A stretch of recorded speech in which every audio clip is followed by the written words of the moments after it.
Sunday हो या Monday, रोज खाओ अंडे और यही अंडा कमा के देगा हर महीने में 1,00,000 रुपए।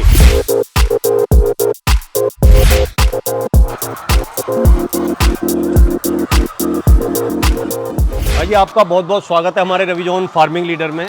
सामने जो दर्शक देख रहे हैं, एक बार उन्हें आप अपना छोटा सा परिचय दें। मेरा नाम प्रीत मंडोरा, गांव मंडोरा, तहसील सरधना, जिला मेरठ है। और मैं पिछले 6 साल से 2018 में मैंने अपना ये फार्म बनाया था। पिछले 6 साल से इस फार्म को चला रहा हूँ, जिसकी कैपेसिटी 7,500 मुर्गियों की है और जिसमें प्रतिदिन लगभग 7,000 अंडा उत्पादन होता है। तो प्रीत भाई, जो इसकी लंबाई है आपके फार्म की और चौड़ाई है, वो क्या है? इसकी लंबाई 140 फीट और इसकी चौड़ाई 38 फीट है। इसमें हमने 3 लेयर बना रखी हैं इसकी जी मुर्गियों की। तो कोई साइड चार लेयर का भी हो जाता है, उसकी लंबाई ज़्यादा हो जाती है, लेकिन उसमें गर्मियों में हमें दिक्कत आती है बहुत ज़्यादा। जो बीच की 2 लाइनें होती हैं उसमें ज़्यादा गर्म रहता है, तो इस वजह से हमने 3 लाइन का ही हमें सूटेबल लगा, बढ़िया। 4 लाइन का नहीं बनाना चाहिए। जी जी जी, 4 लाइन के में दिक्कत रहेगी। 4 लाइन के में गर्मियों में बड़ी दिक्कत आती है। तो अभी जैसे प्रीत भाई, अभी एक ये लाइन है, एक ये है और एक ये ऊपर जी, और ऐसे ही उधर से, जी जी जी, मतलब 4 नीचे, ये 5 लाइन है। 3 ये हैं, 3 उधर हैं। अच्छा, 3 इधर और 3। 6 लाइन हो गई, 6 उधर हैं, 6 उधर हैं, तो 18 लाइनें हैं टोटल। जी।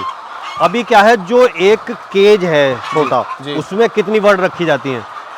इसमें एक केज में हम 4 बर्ड रखते हैं। रखने के लिए 5 बर्ड भी, बहुत से फार्म 5 बर्ड भी रख लेते हैं, लेकिन उसमें समस्या ये होती है कि जो 5वीं बर्ड है, ना तो हमारी वो ठीक से दाना खा पाती है और ना ही वो ठीक से अपना जो उसका बैठने का, आराम करने का जो जगह होती है, वो उसे प्रॉपर मिल पाती है। तो इससे प्रोडक्शन पे बड़ा इफेक्ट पड़ता है। अगर हम इसमें 5 बर्ड रखेंगे तो वो परेशान हो जाएगी, हमारा प्रोडक्शन ऑटोमेटिक कम हो जाएगा। हाँ। अभी क्या है कि बहुत अंडा फार्म खुल रहे हैं जी, और खुलने के बाद में उसमें ये दिक्कत आ रही है कि कुछ दिन वो चल रहे हैं और चलने के बाद में वो बंद हो पा रहे हैं। जी। तो उसमें क्या कारण है कि मतलब सरकार से कोई हमें सहायता नहीं मिल रही, या दाना महंगा है, या और हमारी कुछ कमजोरियां हैं या कमियां हैं? जो मैंने पिछले 6 सालों में खुद महसूस किया है इस पोल्ट्री फील्ड में, तो मैं तो ये देख रहा हूँ कि ज़्यादातर लोग या तो अपनी कैपेसिटी से ज़्यादा बड़ा फार्म खोल लेंगे जी, वो चला नहीं पाएंगे उसे, मैनेजमेंट उसका सही से नहीं कर पाएंगे। अगर हम इसमें मैनेजमेंट, खास तौर पे दाना और पानी, ये 2 चीज़ें, और इसकी बायोसिक्योरिटी, जो मेन टॉपिक है इसमें वो बायोसिक्योरिटी है। अगर हम बाहर से कोई बंदा आ रहा है, उसकी एंट्री ना हो, हम प्रॉपर स्प्रे वगैरह करके एंट्री कराएं लोगों की, और बायोसिक्योरिटी का स्पेशल ध्यान रखें, तो बीमारियां नाम मात्र की आएंगी। एक पोल्ट्री फील्ड में एक बहुत मिथ्या है कि बीमारी आती है, मुर्गियां मर जाएंगी, मुर्गे मर जाएंगे। ऐसा कुछ नहीं है, वो सब हमारे ऊपर होता है। अगर हम बायोसिक्योरिटी बहुत ज़्यादा टाइट रखेंगे तो बीमारी नाम मात्र आएगी नहीं। वायरल वगैरह आएगी वायरल वगैरह बिल्कुल भी नहीं आएगा। और अगर वायरल नहीं आएगा, बीमारियां कम आएंगी, तो हमारा प्रोडक्शन ठीक चलेगा और हमें मुनाफा ठीक ठाक होगा। तो जो मुख्य कारण है फार्मों के बंद होने का, एक तो हमारी लापरवाही हो सकती है, किसान की लापरवाही, लेबर की लापरवाही, और दूसरा ये है कि हम किस तरीके का दाना पानी इन्हें दे रहे हैं, वो हमें बेस्ट क्वालिटी का ही देना है। थर्ड क्वालिटी, भाई कंपनियां बहुत ज़्यादा हैं पोल्ट्री फील्ड में, कोई कैसा दाना प्रोवाइड कर रहा है, कोई कैसा कर रहा है, तो उस चीज़ का भी हमें विशेष ध्यान रखना है। अभी जैसे आपने कहा कि दाना खराब कोई कंपनी देती है, अगर हम उसका लगाते हैं तो उससे दिक्कत आएगी जी। अभी क्या है कि जितने भी मोटे अनाज हैं जी, जिन अनाजों से ये जो है हमारे फीड बनते हैं जी, उनको जो है बहुत ज़्यादा प्रोत्साहन दिया गया है जी। उसी कारण उन मिलेट्स जो हैं उनका रेट जो बढ़ गया है जी। तो क्या उसका फ़र्क इन दाने पर भी आया है? बहुत ज़्यादा फ़र्क पड़ा है उसका। जो दाना पहले हमें, जो फीड कॉस्ट हमारी 24 रुपये किलो, 23 रुपये किलो पड़ती थी, वो अब हमारी 27-28 रुपये किलो तक भी जा रही है। जो छोटे फार्मर होते हैं उनकी कॉस्ट ये बढ़ जाती है, क्योंकि वो उस ना तो बल्क में चीज़ें खरीद सकते हैं, ना तो मक्का बाजरा, जैसे मक्का बाजरा मेनली यूज होता है पोल्ट्री में, बिल्कुल। वो बल्क में नहीं खरीद सकते, क्योंकि उन्हें अपना 2 दिन का 4 दिन का अंडा बेचना है, उसी से फिर अपना दाना खरीदना है, उसी से फिर अपना काम चलाना है।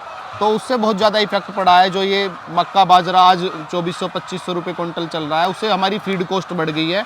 और अंडे की जो कॉस्ट है वो बढ़ के जो 4 रुपये थी वो 4.5 रुपये, 4.25 रुपये तक पहुंच गई है। तो प्रीत भाई, जो पानी की व्यवस्था है या फीड की व्यवस्था है वो आपके फार्म में किस तरीके से की गई है? पानी तो यहाँ पे हमने ऑटोमेटिक ही पानी ड्रिंकर लगाए हुए हैं, जो ये निप्पल है, इससे पानी टपकता रहता है। मुर्गी इसमें चोंच मारेगी तो वो पानी पी लेगी आराम से। जी। और फीड का ये है, हम 2 टाइम सुबह के 4 बजे, सुबह 4 बजे और शाम को 4 बजे इसमें मैनुअली फीडिंग करा देते हैं। जो लेबर है वो फीड डाल देती है जी। और बीच में इसमें इसे इकसार करने के लिए, प्रॉपर करने के लिए, ताकि सब मुर्गियों तक रहता रहे, सब वो मुर्गियों पे बराबर जाए, बराबर जाता रहे, इसलिए फंटी लगा देते हैं। अभी अगर जैसे फीड डालने की हम बात करें तो वो एक मुर्गी के हिसाब से कितने फीड को हम यहाँ डालते हैं? एक मुर्गी औसतन लगभग 110 ग्राम दाना खाती है एक दिन में। जैसे जैसे उसकी उम्र बढ़ती चली जाती है वो फीड भी थोड़ा इंटेक बढ़ता चला जाता है, उसका फीड इंटेक। लेकिन सर्दियों में थोड़ा फीड की जो कॉस्टिंग होती, वो जो इंटेक होता है वो थोड़ा और ज़्यादा बढ़ जाता है, क्योंकि सर्दी में मुर्गी को जब सर्दी लगेगी तो उसे एनर्जी ज़्यादा की आवश्यकता होगी। वो ये 110 ग्राम से दाना 120 ग्राम तक खा लेती है।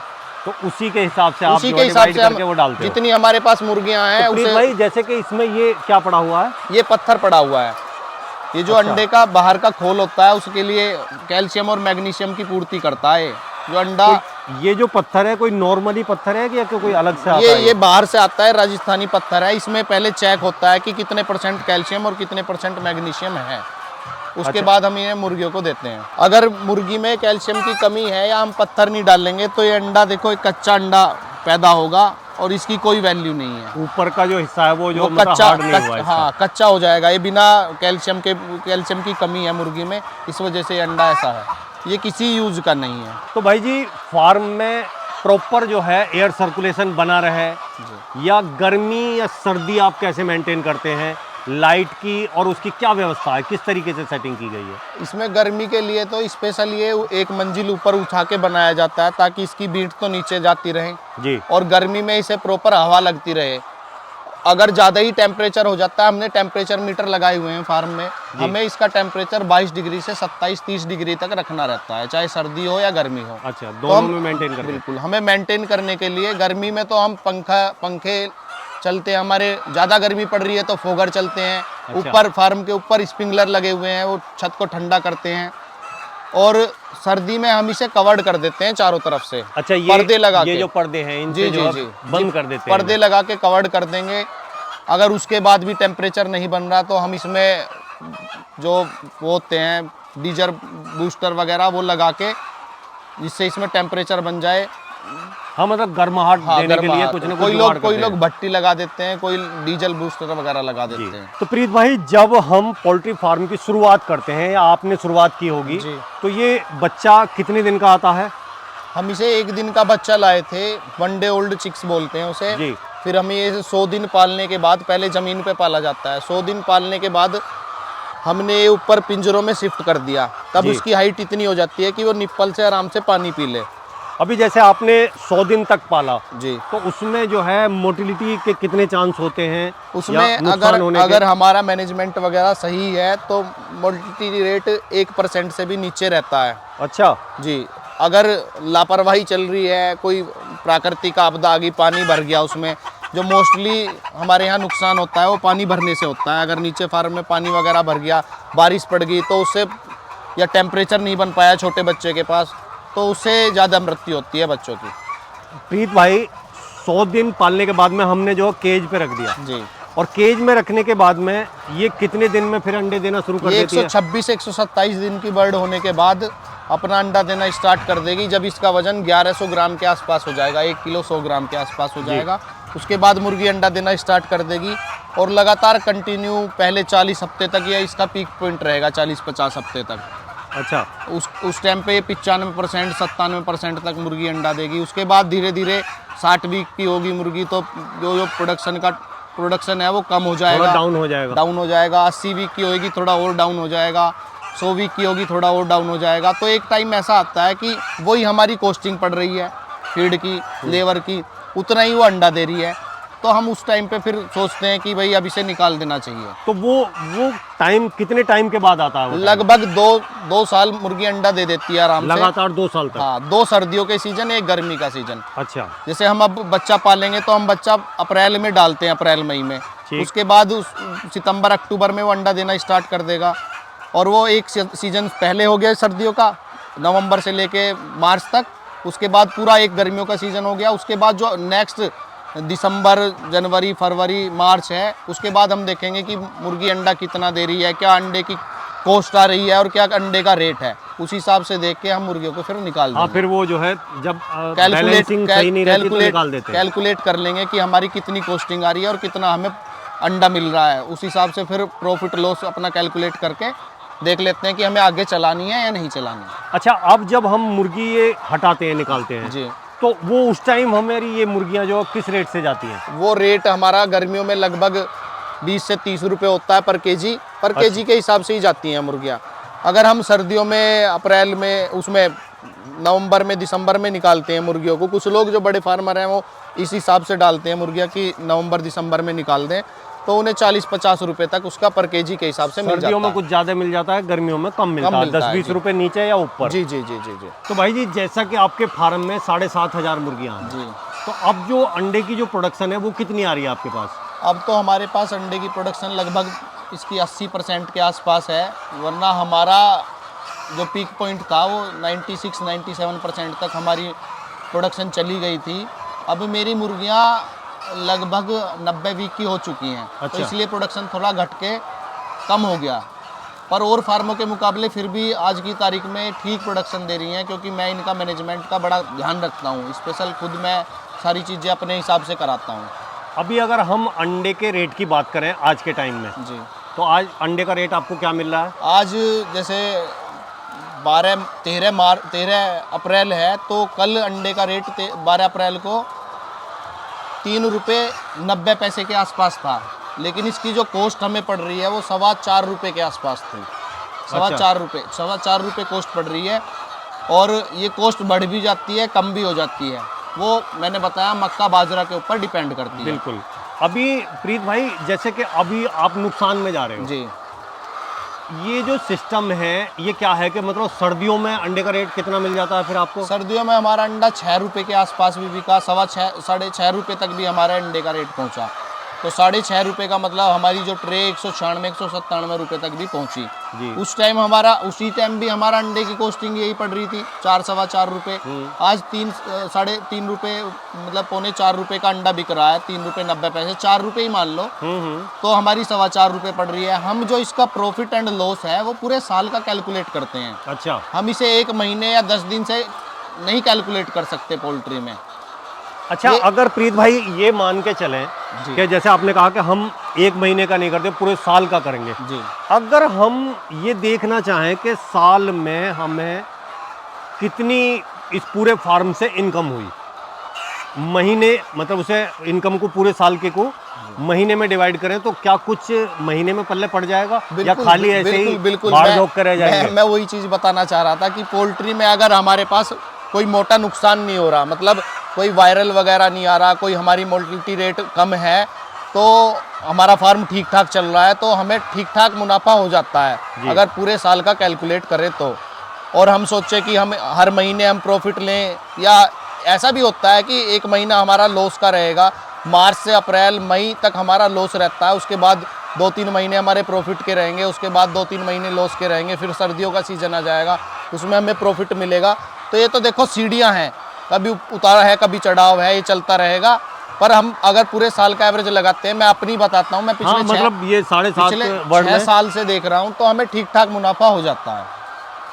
मतलब महीने में का एवरेज जो वो क्या आ जाता है? महीने का ऐसा तो मैं नहीं कह सकता कि भाई लाख रुपए बच जाएंगे या 1.5 लाख बच जाएंगे, पर लाख रुपए के आसपास मतलब मेरा ये एवरेज है कि एक संतुष्टि वाला अमाउंट बिल्कुल बिल्कुल मिल बिल्कुल, जाता है। बिल्कुल ये नहीं है कि भाई वैसे ही खाली भाग दौड़ी ना ना करके ना, रह गए। बढ़िया बच जाता है। अगर हमारा ठीक ठाक फार्म चल रहा है तो हमें लाख रुपए के आसपास भी बच जाते हैं। मैं अपनी 7,000 बर्ड की कैपेसिटी में बता रहा हूँ। तो प्रीत भाई जी, अगर कोई हमारा किसान या कोई किसान का बच्चा जी, ये काम करना चाहता है तो वो कम से कम कितने वर्ड से शुरू करे?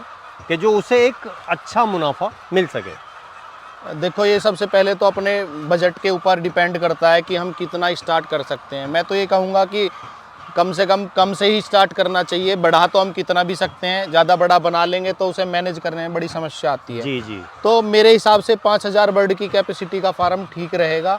आप 5000 से भी स्टार्ट कर सकते हो, 3000 से भी, अगर कोई छोटा है किसान तो 3000 से भी कर सकता है। उसके बाद जैसा हमें मुनाफा हो रहा है या हमारा प्रॉफिट चल रहा है तो हमें समझ में आने के बाद हम उसे बढ़ा सकते हैं। बिल्कुल बिल्कुल। अब अगर हम बात करें कि 5000 बर्ड का हम अगर फार्म बनाना चाहते हैं जी आज के टाइम में, महंगाई का दौर है, हर चीज़ महंगी है, जी। तो आपने तो बहुत पहले बनाया जी। तो करीब कितना प्रिंसिपल अमाउंट इसमें लग जाएगा? भाई हमारे यहाँ मुर्गियों की कॉस्टिंग लगा के 5000 मुर्गियाँ अगर 350 रुपये की एक मुर्गी पड़ती है तो लगभग 18-20 लाख रुपए की तो मुर्गियाँ हो गई जी। और इसका जो स्ट्रक्चर है उसे बनाने में भी हमारा करीब 15 लाख रुपए के आसपास खर्चा आ जाएगा जी। तो ये 30 से 35 लाख रुपए के बीच हम 5000 बर्ड का स्टार्ट करने के लिए मिनिमम अमाउंट चाहिए। और फिर उसके बाद में जो है जो दाना वगैरह वो सब चीज़ इसमें इंक्लूड करके बता अच्छा, रहा हूँ। 30-35 में जो है 30-35 लाख तक हम स्टार्ट कर सकते हैं। पहले मैंने तो 2018 में बनाया था, उस टाइम कॉस्टिंग कम थी, तब से तो सीमेंट हो, सरिया हो, हर चीज़ दुगनी हो गई है आज की तारीख में। तो प्रीत भाई जी, आपको इतने साल हो गए हैं इस खेल में, जी। ये खेल अब पूरी तरह आप इस खेल के खिलाड़ी हो गए हैं। जी। तो आप एक खिलाड़ी होने के नाते जो आपके भाई लोग हैं, किसान भाई हैं, उनसे क्या कहना चाहोगे? मैं तो देखो यही कहना चाहूँगा कि आजकल जो युवा है वो परेशान है नौकरी की वजह से, बेरोजगारी की वजह से। तो मैं खुद एडवोकेट हूँ। मैंने ला करने के बाद, वैसे तो ये पहले ही स्टार्ट कर दिया था, लेकिन मेरा मन था पहले से ही कि एक अपना साइड बिजनेस भी होना चाहिए। अपनी खेती थी, रोज़ाना था, यहाँ रोज़ आते थे, सोचा कि कोई ऐसा अपना खेती से जुड़ा हुआ ही काम कर लें जो हमारी खेती में भी सपोर्ट मिले और हमारे परिवार को भी सपोर्ट मिल जाए, साइड की हमारी इनकम बढ़ जाए। तो काफ़ी अच्छा है, अगर कोई करना चाह रहा है, मन से करना चाह रहा है तो उसके लिए काफ़ी अच्छा रहेगा। तो भाई जी, आपने जो है ये मुर्गी फार्म के बारे में इतनी अच्छी जानकारी दी और वो बारीकियां बताई जो आदमी को इसमें ध्यान रखनी चाहिए, उसके लिए आपका बहुत बहुत धन्यवाद।